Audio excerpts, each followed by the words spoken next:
Welcome to the Unshade TV podcast with me, your host, Jane Velez-Mitchell.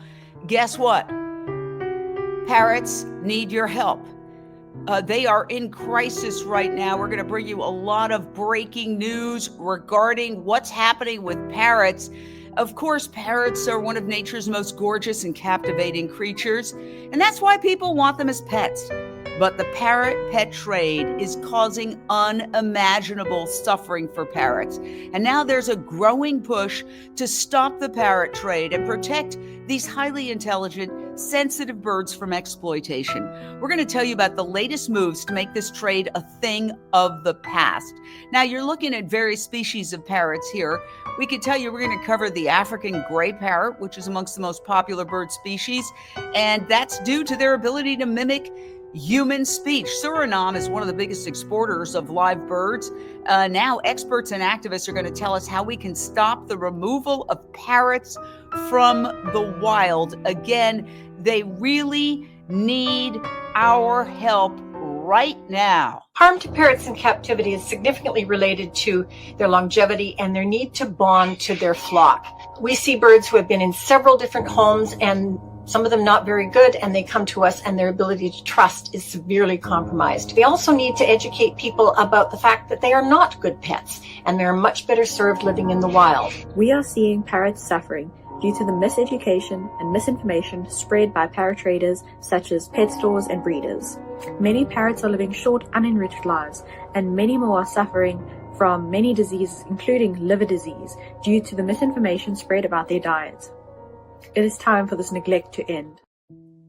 All right. Do you want to help parrots? I certainly hope so. Well, this is your opportunity. We're so excited to have an incredible panel. I want to start with Liz Cabrera-Holes, who is somebody who really can dive deep on this subject.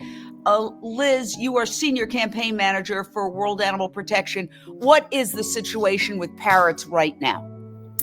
Well, what we like to say we don't like to say, but what's going on right now is that there is a parrot crisis, and that refers to both U.S. and international demand for parrots, which is devastating wild populations, individual parrots, ecosystems, and humans.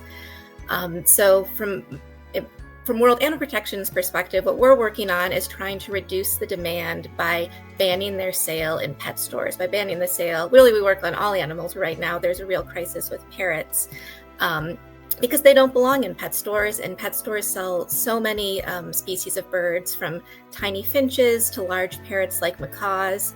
But the most commonly sold species are these smaller parrots, budgies. They're also called, in the US stores, they call them parakeets. Cockatiels, connors. In these species are profoundly social, intelligent, behaviorally complex. So by banning their sale in pet stores, we're going to protect them from cruelty, and we're also going to reduce the pressure on overwhelmed sanctuaries and rescues. When I look at these images, my heart breaks.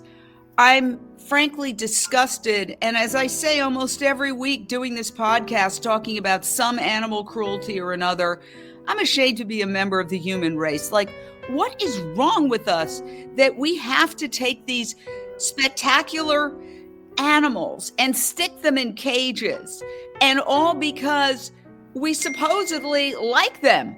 That's why people get these parrots unthinkingly, because, oh, they're beautiful. I love them. I want to get them. And then in the process, they end up torturing them, Liz.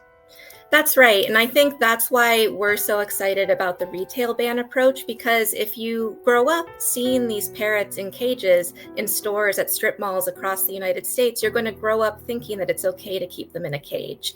And people don't realize that whether they're born in captivity or the wild, parrots retain the need to fly, forage, and socialize. And it's not possible, despite what pet stores say, to meet their physical and social needs in human homes. So then, as we just saw in those photos, we have birds experiencing severe psychological stress, loneliness. So many of them will develop self-destructive behaviors such as feather plucking, screaming, and aggression.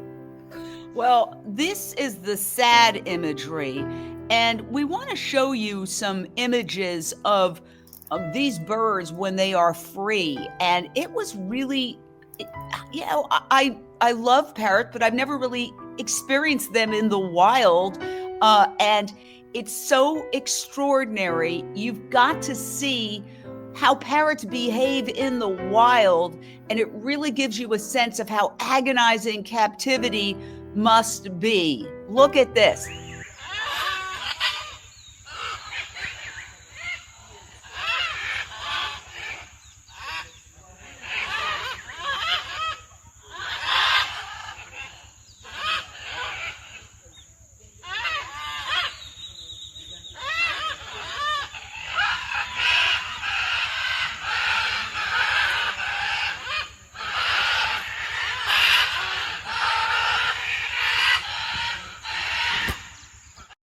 So when you see that, it just breaks my heart. And I want to go to Laura Kim Joyner on this. You are also a parrot expert. I mean, these parrots, they long to be with their families. They long to be in the wild. Tell us why it's so painful for them to be in captivity. Right. That some of this is just from experience of watching the birds. I've been doing this for about 40 years in the Americas, working with parrot conservation. And also you hear from the people, the indigenous people that work and live with the parrots, they tell you this. And the scientific studies say that these birds like to fly. They have very complex social structures. They name their children. That is, they give them specific parrot calls, and they remember these names. They can live to be, well, some of them in captivity over 100 years of age.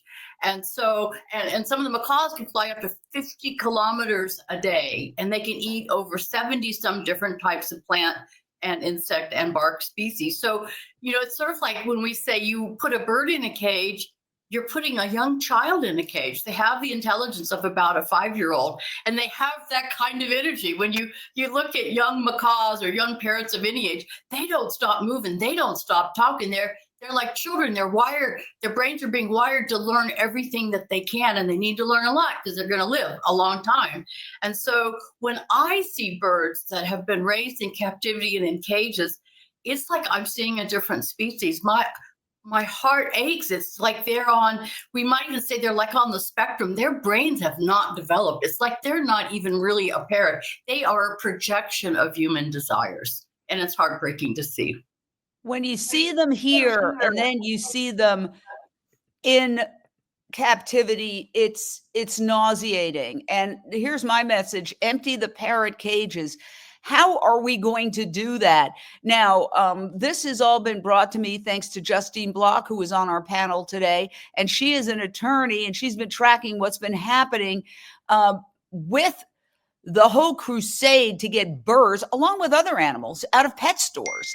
And so there's been a very, very exciting development. I want to play you the sound of exactly what happened, and then we're going to break it down. This happened in a town called Beverly, Massachusetts. But what happens in Massachusetts, as we know from Paul Revere, can spread to the rest of the country. Order number 40 of 2025, amend Chapter 117, Animals, to add Section 16, restrictions on the sale of animals, to prohibit pet shops from the sale of any live amphibian, reptile, bird, or mammal. Pet shops will be allowed to provide space for the display of animals available for adoption from an animal care facility or animal rescue organization, but are prohibited from receiving a fee for providing such space. Violations would be punished by a fine of $300. Councilors, is there a motion to approve Order 40? This is for a first vote. Second. Is there any further discussion? All those in favor? Aye. That carries 9-0, and that will be available for a second vote and final passage at our next regular meeting.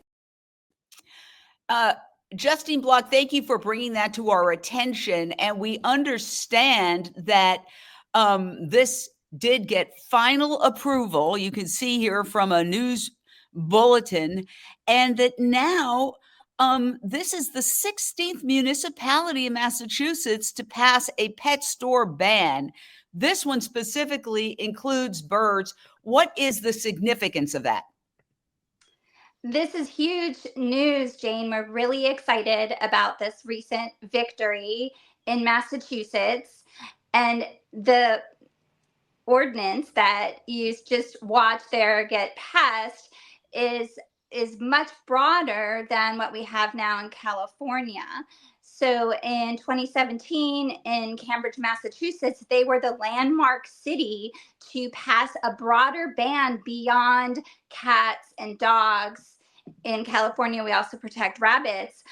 Now they are protecting in these cities in Massachusetts that have passed bans, not only mammals, but also birds, also amphibians, reptiles, and spiders. So this is really an exciting new trend that we're seeing, because as I mentioned, in California, we have had the ban, and that is more common now. I think almost 500 jurisdictions now in the United States have passed the bans on dogs and cats, but now these expanded bans to other species of animals, including birds, is huge.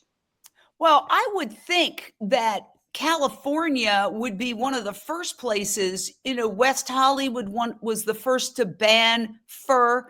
That got spread across the country. We have to bring this to California.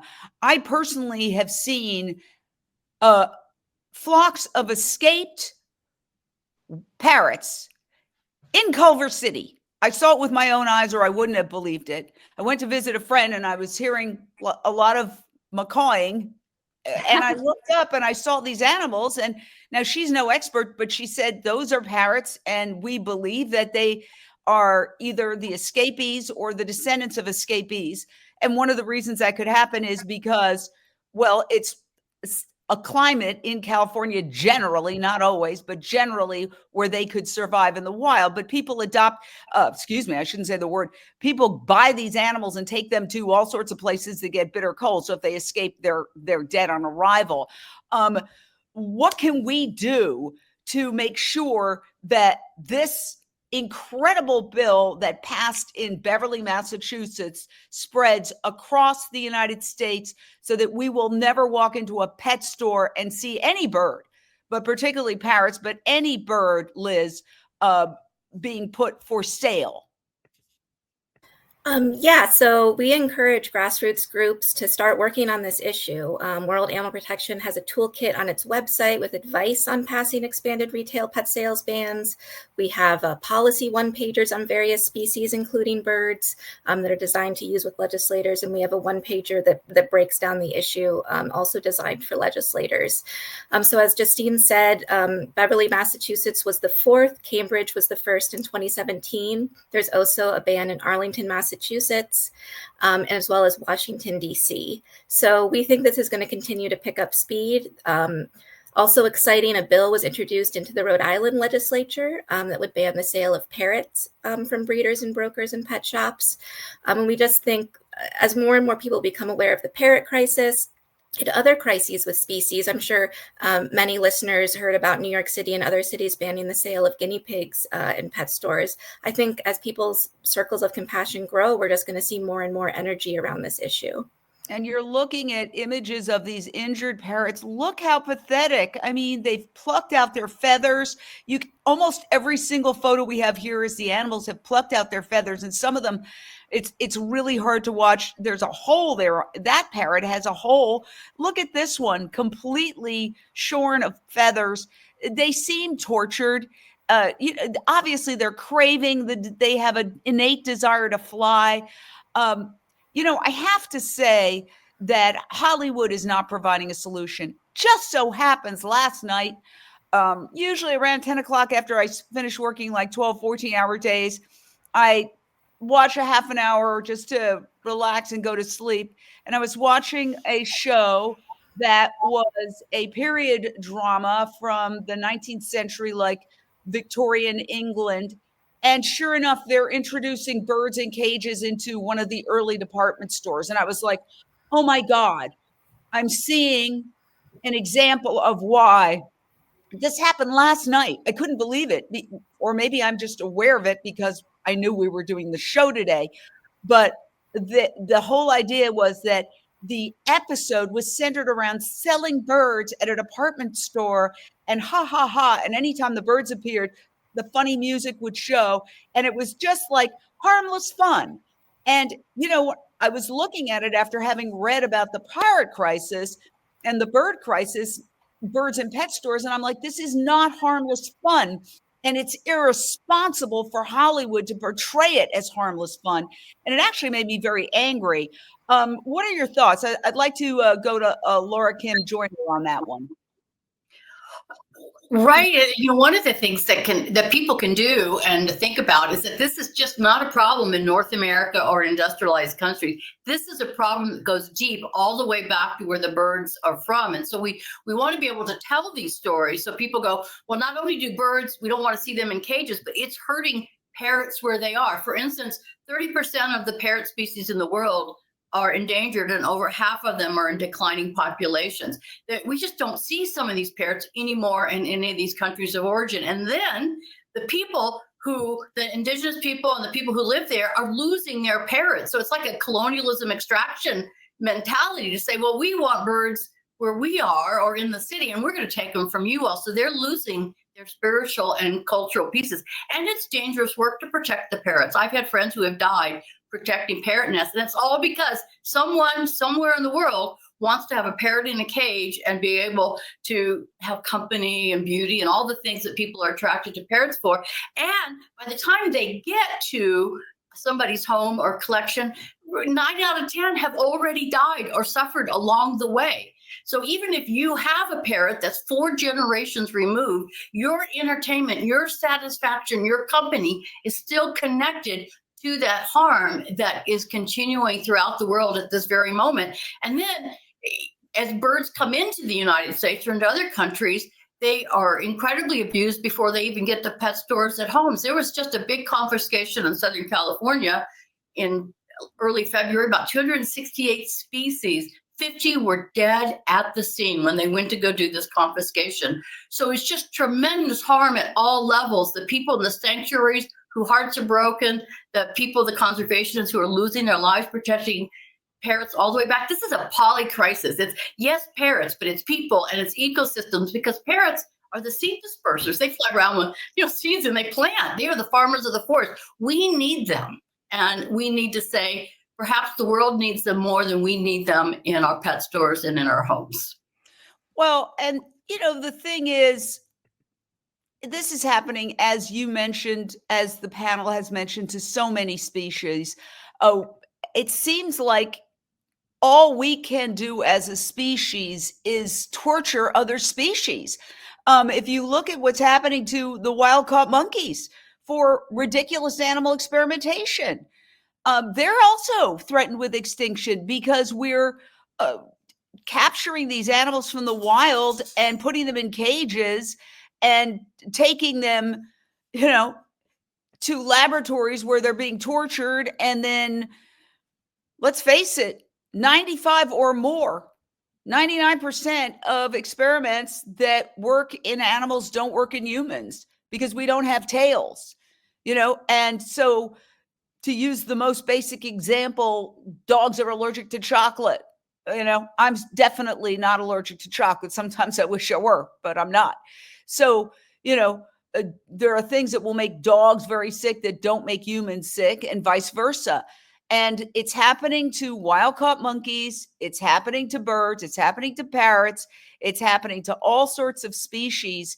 And as we drive species into extinction, we are threatening our own species, Justine Block, because once we basically eliminate all these species, we're going to experience an ecological collapse.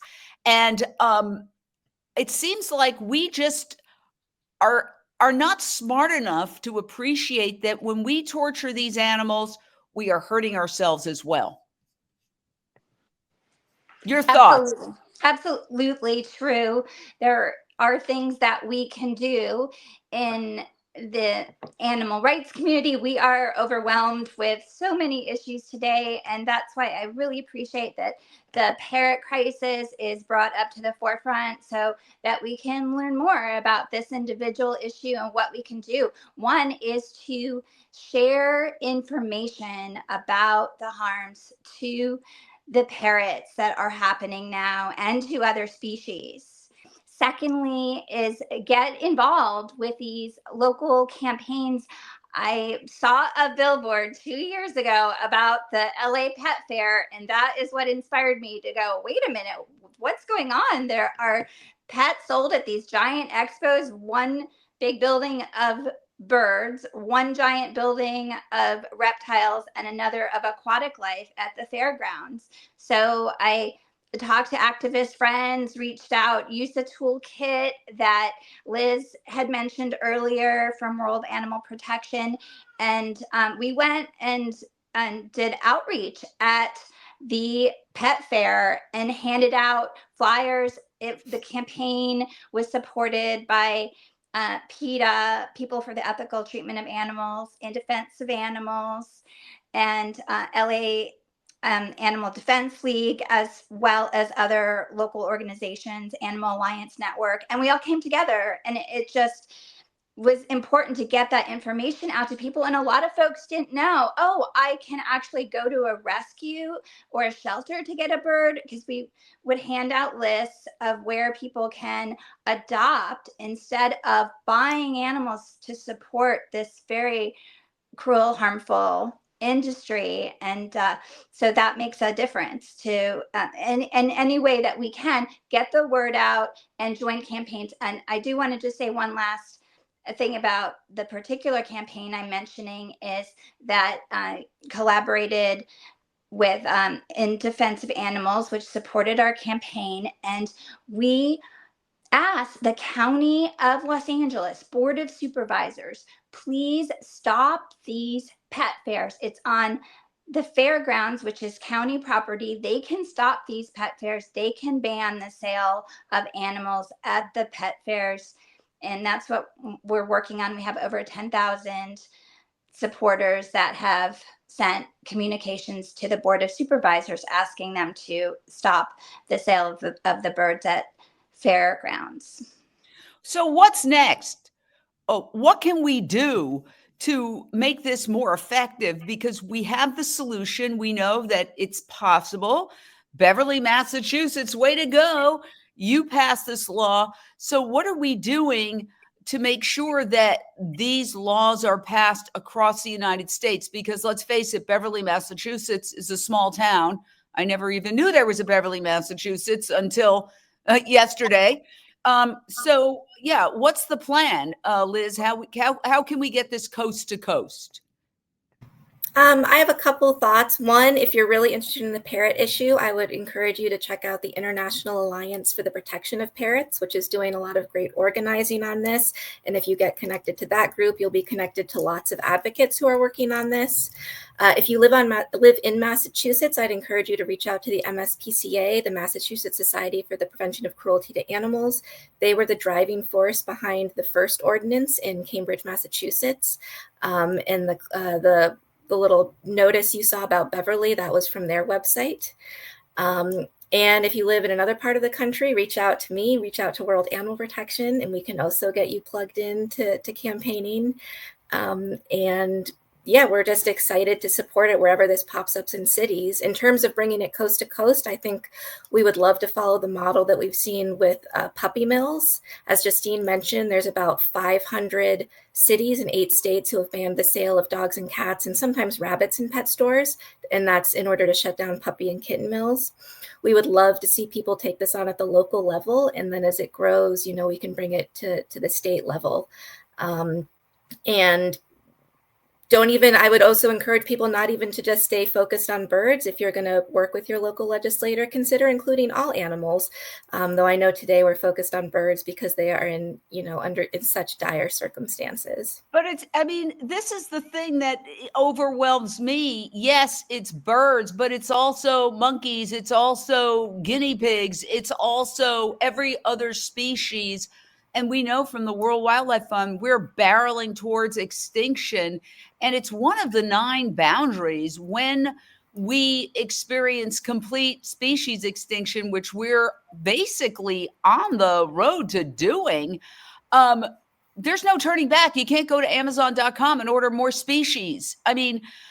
Laura Kim Joyner, why is it that the powers that be aren't recognizing that this is a very serious crisis for humans too. Well, in some countries, the government authorities are in on the bribing and the corruption, and they are part of the export system, and they're making their own money doing it. So, locally where birds are currently ranging, we have a country problem where the governments could be weak. There's poverty. The drug trade is immense, and so local governments, even if they had the will politically, they can't do it. They don't have the power to do it. It just sort of runs wild with they're just not able to stop the trapping.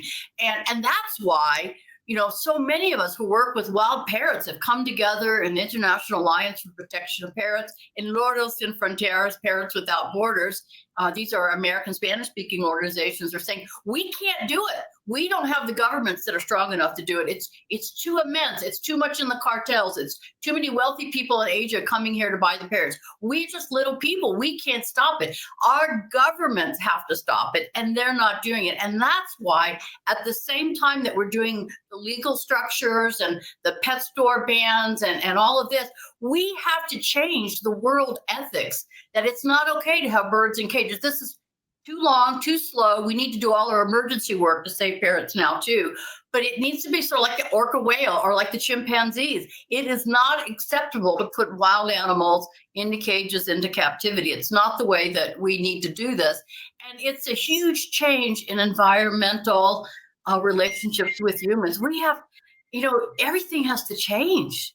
Everything has to change. Our interrelationships to other people and other species and the earth, and our societies have to be societies of economically flourishment for all beings. And so you can see we're so far behind, right? We're really far behind. And so it's really hard for any government to come up against that, whether you're in an industrialized country or not. And whenever you have a time and you want to go to some positive stories, I can tell you some really great things that people are doing to save parrots.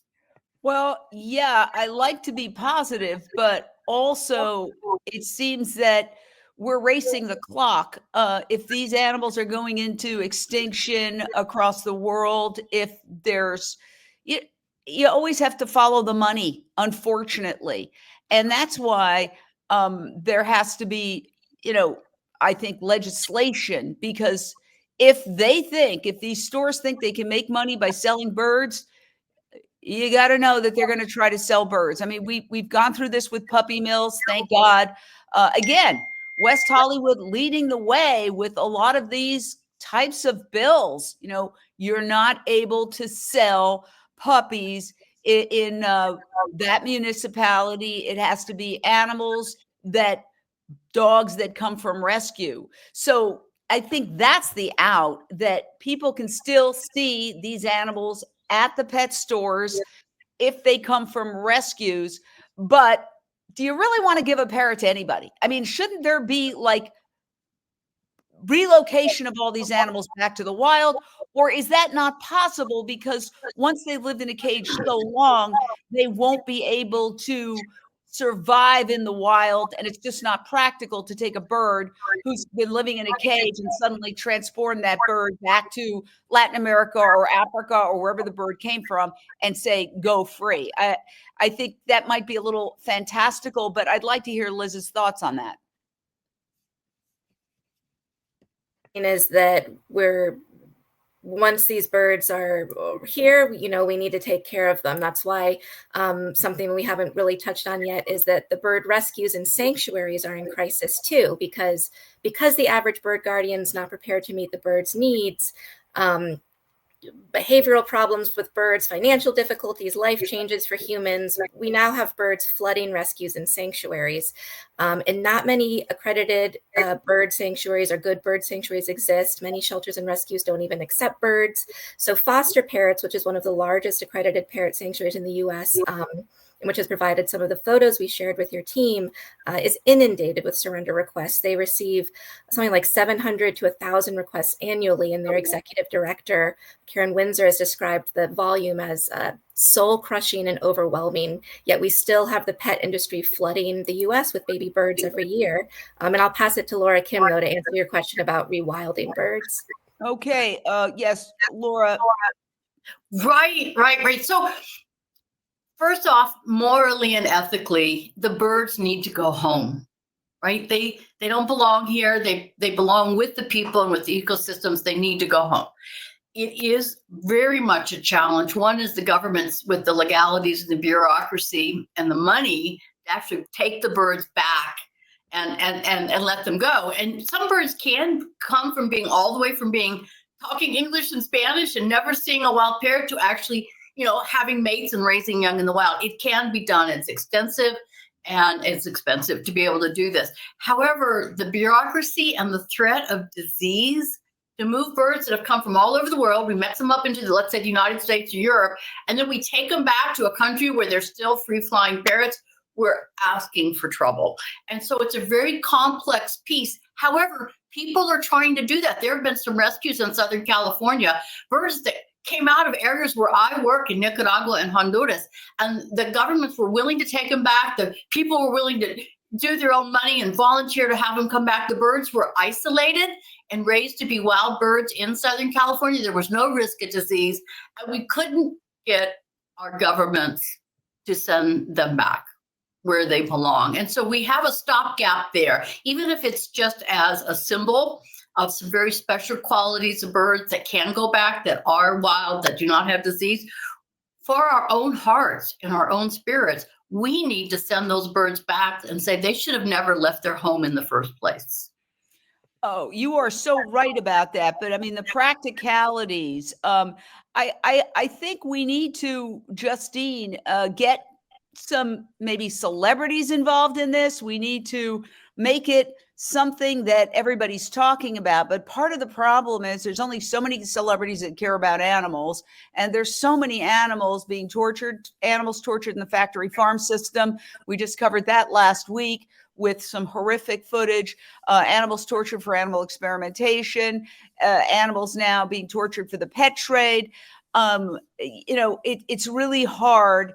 Those celebrities who do care about animals also get overwhelmed with requests. I constantly get requests to please connect me with 5 or 10 very famous people. I'm like, no, just because I'm an animal lover and I used to be on TV doesn't mean that I'm hanging out with all these extremely famous people. I can't help you. What can we do to make this something that is stamped in the public consciousness and make it embarrassing for people to say that they've bought a bird? It's become in some circles embarrassing to say you've bought a dog.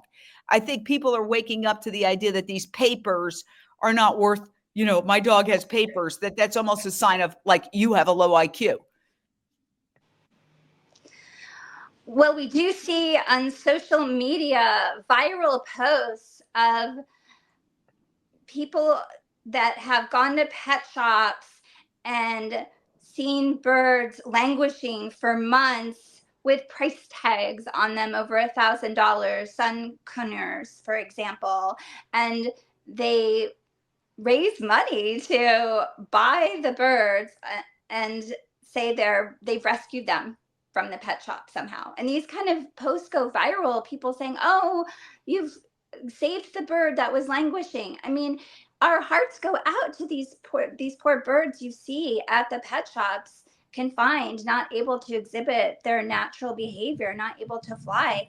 So I think it would take a viral post from a celebrity or to somehow shift this. And we have, as I mentioned, as activists, put out information contrary to this to defeat what is going out into the social media world, to say, no, you want to adopt. If you buy those birds at the pet store, the bird will be replaced with another prisoner.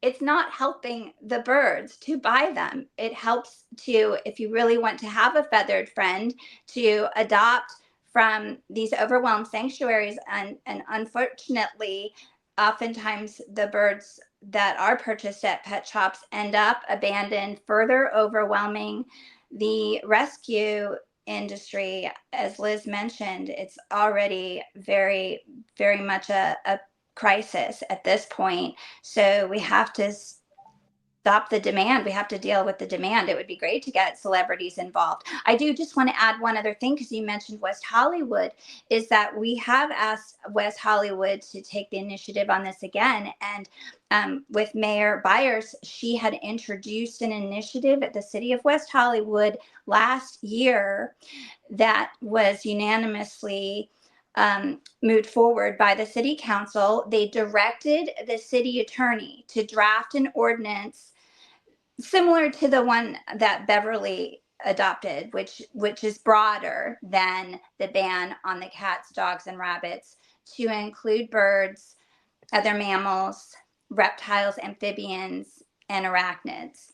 So that's really positive news. We are still awaiting for the ordinance to come back for consideration by the city council. So we need all hands on deck. That's one reason we're here talking about the parrot crisis, is that we will hopefully be able to get people to come out. We're asking everybody, please keep this on the radar, so that if you care about this issue, to come out and comment at the meeting. So that's really important, to submit comments in support of these ordinances, because we're up against the pet shops, as you mentioned, Jane. These are Goliath industries, and behind the pet shops, there's also, as Laura Kim mentioned, the trafficking. I mean, the illegal trafficking's worth billions, as I understand. It's very sad how much a lot of the parrots that are illegally trafficked are sold for, and in the pet shops, that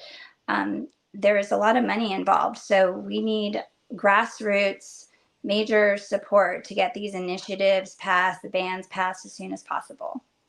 So what I'm hearing is, it was the best of times, it was the worst of times. West Hollywood always leads the way. I mean, they have been the first in so many animal protection ordinances that then spread far and wide, the fur ban being the ultimate example. But the bad news is that there are very powerful moneyed forces behind this trade. And I can't get into specific pet shops here, because there's a lot of legal issues, and I do not have the bandwidth to study every pet shop across the United States. I don't know who does, but there are people who are looking into specific pet shops without naming them, and specific ones that have many stores across the United States. I mean, if we get that knocked out, that'll go a long way toward ending the trade, hitting some of these big franchises. Now, what really struck me is also, even when you think that a parrot or one of these wild birds in captivity is healthy and okay, they are not. You sent me a video of a parrot panting, and at first I looked and I thought, well, she seems okay, but within seconds I realized that she was in tremendous distress. Let's watch. It's only 23 seconds, and then talk about it on the other side.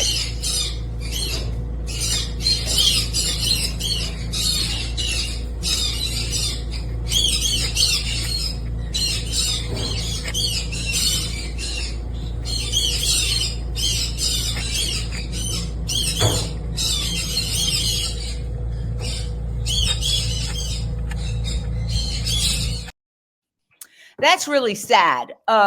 It just broke my heart when I saw the stress obviously this animal is under. Liz, can you elaborate on what you would say to people who think, well, it's going to be different with me. I'm going to create a gazebo or some special area. You know, I'll never forget the time that I was walking my dogs, and there was this man who was frantically looking for his escaped bird who had been walking on his shoulder. And you see that every so often, where people think, oh, I got the bird under control, the bird's going to stay on my shoulder. And I helped him, and we looked for hours. We couldn't find this bird. He was really distraught and upset. So I don't think he was a bad person. He's just extremely misguided to get a bird and then try to walk around with a bird on his shoulder thinking, I don't know what. And what I did say to him is, whatever you do, do not get another bird to replace. Eventually, I got a little annoyed, because there was no sense of, I'm responsible for this. I made a mistake. I shouldn't have put a bird in this position. This is narcissism on my part. And when I didn't see any of that self-awareness, eventually I turned to him and said, just make sure you never get another bird to replace this one. And he kind of looked at me. But I mean, what would you say to people who think this is somehow cute and okay? I would tell them again, it's just not possible to meet birds' psychological, social, physical needs in our homes. I would encourage them to look at what of the bird species they want to buy. Look at videos of them in the wild. Look how many birds they're congregating with. Look what they do at night. Look how they raise their children. When birds are in captivity, they're usually isolated, or maybe there's one or two other birds. And that is not normal for parrots. We don't have appropriate housing for birds in our homes. Bird cages don't allow birds to meaningfully fly. The cage recommended by a major chain store, a major pet store chain, is, we calculated, 27 million times smaller than a budgie or parakeet's range in the wild. So we're talking about social needs not being met, housing needs not being met, even their diet. Birds have specialized diets that are difficult to replicate in our homes. And even though seed diets have been popular in the US, they lack essential nutrients for parrots. So what we've seen is avian veterinarians say that malnutrition is causing up to like 90% of clinical illnesses they're seeing. So this is just more evidence that we simply cannot care for parrots and other birds in our homes. And what you're looking at are birds in the wild. These are parrots the way they're supposed to live. And it's truly magical and majestic. And you see how much they enjoy flying. This isn't a case where parrots, because some of them can speak and mimic human language, don't want to fly. I think that there's a total misunderstanding of them as birds. In fact, I want to make sure. I said, are parrots birds? And I went and looked, and there were like thousands of Google questions about, are parrots a part of the bird kingdom? So I think that's another aspect of this. And I just want to play 30 seconds exactly of what it sounds like for these birds in the wild when they're in their natural habitat, living life as they should live it.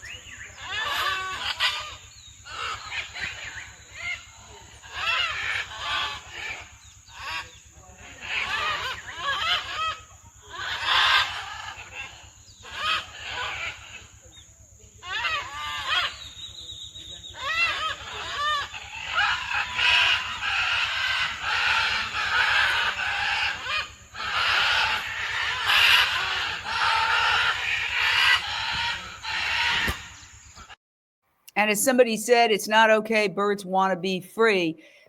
You know what? Obviously, they want to be free. And why would anybody who thinks they love birds be so silly as to think that because I love birds, I should have a bird in my home?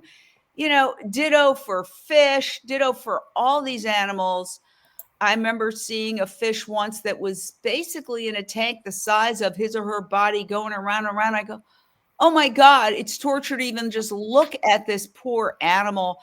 I don't know. Sometimes I lose my faith in humanity and wonder, can humanity ever learn? Do we have to get to the point where we kill and destroy, capture, torture, maim every living being? One of the things that we use is no cage is big enough. And you can hashtag that on all kinds of social media. It isn't possible to be able to do this. And the point that you made about people need to get out there and study the birds and watch the birds, there's a conversion that happens when people go off and spend time with wild parrots. They go, I did not know. I didn't know. And I find that working in countries where the birds are, is that we have these conservation projects where we, hire people and volunteers, and we go out and spend a lot of time with wild parrots, counting them and nest monitoring, and something changes in them. They move from being poachers to protectors. So I believe humans have the capacity. I don't know at a large scale, but I see the conversion all over the place. People willing, who used to be poachers, who have died and are willing to die to protect the parrots. So there's a piece there that we need to be able to see parrots for who they are and really get that message out as well as the bans in pet stores.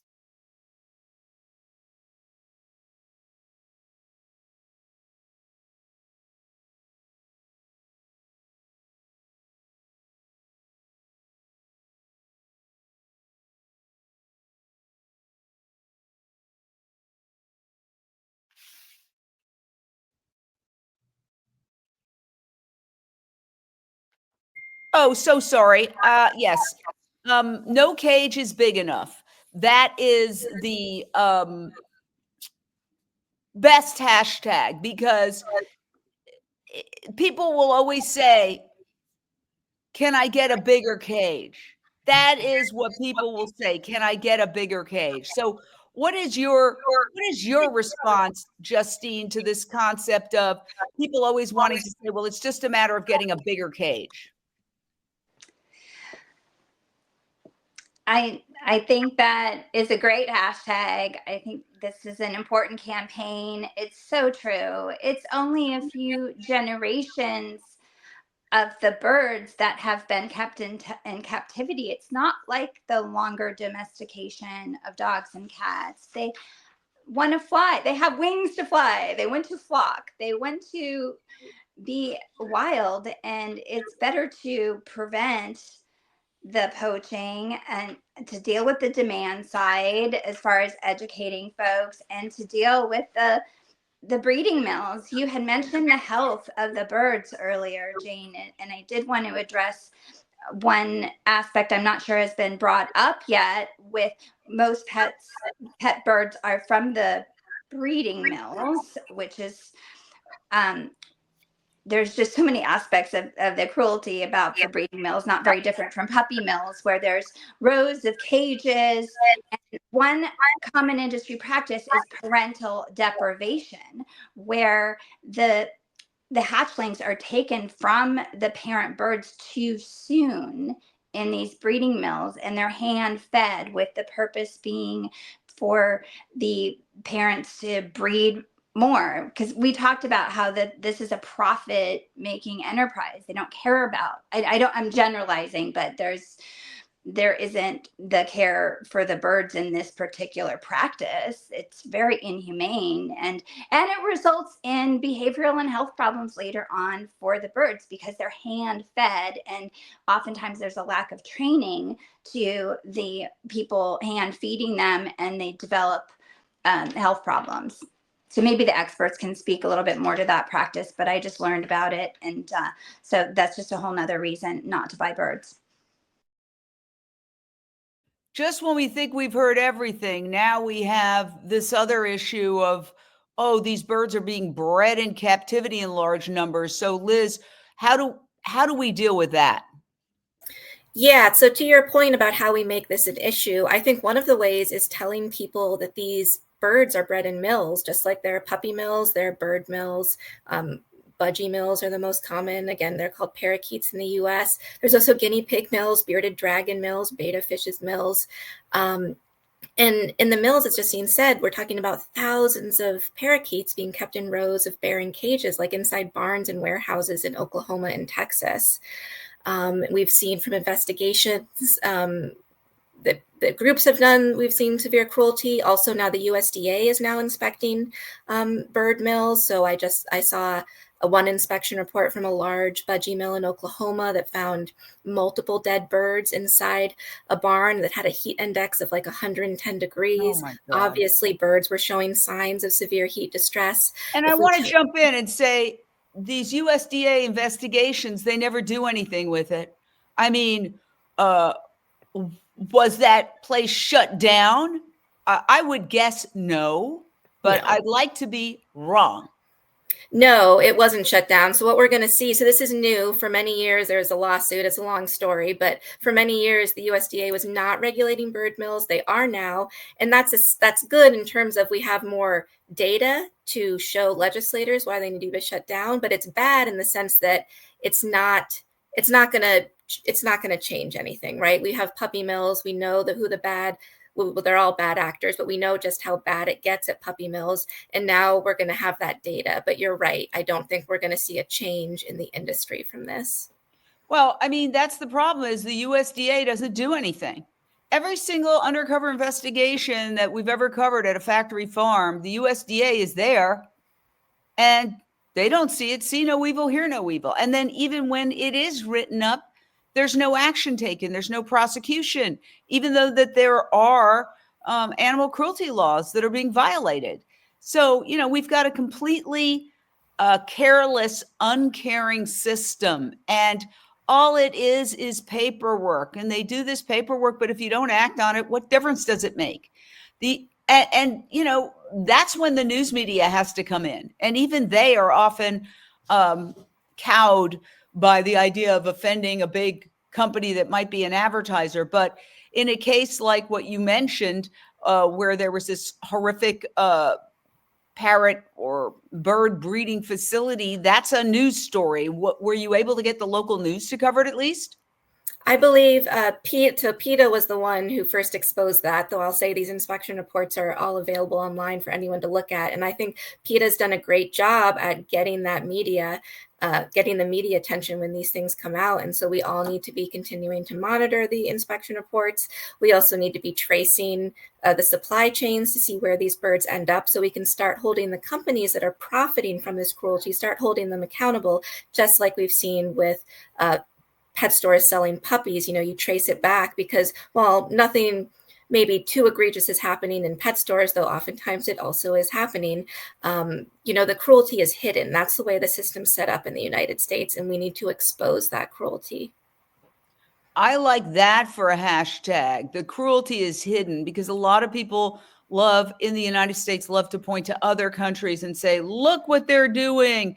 And the truth is, we are arguably the cruelest nation in terms of numbers, or in the top 2 or 3, with the number of cows, pigs, chickens, turkeys, goats, and lambs. The NIH is the number 1 experimenter in the world. We are a huge consumer of all these pets from the pet trade. So we're not in a position to point the finger. We need to look in the mirror, and we need to say it's not okay to have pets in stores unless they are from rescues and being put up for adoption, and that is a responsible adoption that a person can actually carry out in a compassionate way. We only have a couple of minutes left. Final thoughts. I want to start with you. Justine, you brought this story to me. Thank you for that. What are your final thoughts? I'd like to address the enforcement issue. A lot of that is from the lack of resources and funding.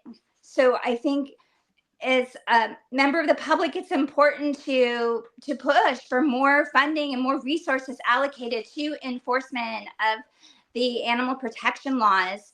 So that is a big part of it. And I appreciate you having us here, and I encourage everybody, if they're interested in getting involved in this campaign, to contact me, Ethical Earth Club on Instagram, ethicalearthclub@gmail.com, and I can provide you more information about how to get involved. And feel free to reach out to Liz's organization too, and the other organizations represented here. All right. We only have about 30 seconds. Laura, Kim Joyner, your final thoughts. No cage is big enough, and breeding birds captivity does not arrest the problem of illegal poaching. So it's not an answer. It exacerbates the problem. And I just want to thank all the people who are risking their lives and giving so much of their heart to make a difference. And thank you for having us here and all our audience today. Oh, yeah. What you're doing is hard work, thankless work, and you all deserve a round of applause for what you have to. Liz, last word. Just check out International Alliance for the Protection of Parrots. Check out World Animal Protection. And yeah, no cage is big enough. I love No Cage is Big Enough. I just urge everybody, be involved, be part of the solution. These birds cannot speak for themselves. And you can also help by downloading Unchained TV, our streaming network. We're the world's only plant-based streaming network for animal rights. And it's free. You can download it for free on your phone. Just go to your app store. You can watch it online, and you can watch it on your TV with streaming devices. So it's a vegan Netflix. Okay, that's the craziest thing I've ever heard. I love Unchained TV. Unchained TV. Your life will change. It's just that easy. Unchained TV has all sorts of content for everybody. Unchained TV changed my life. Unchained TV is crushing it. I love Unchained TV. Unchained TV is my go-to. Unchained TV. Who knew? Unchained, baby. Yay.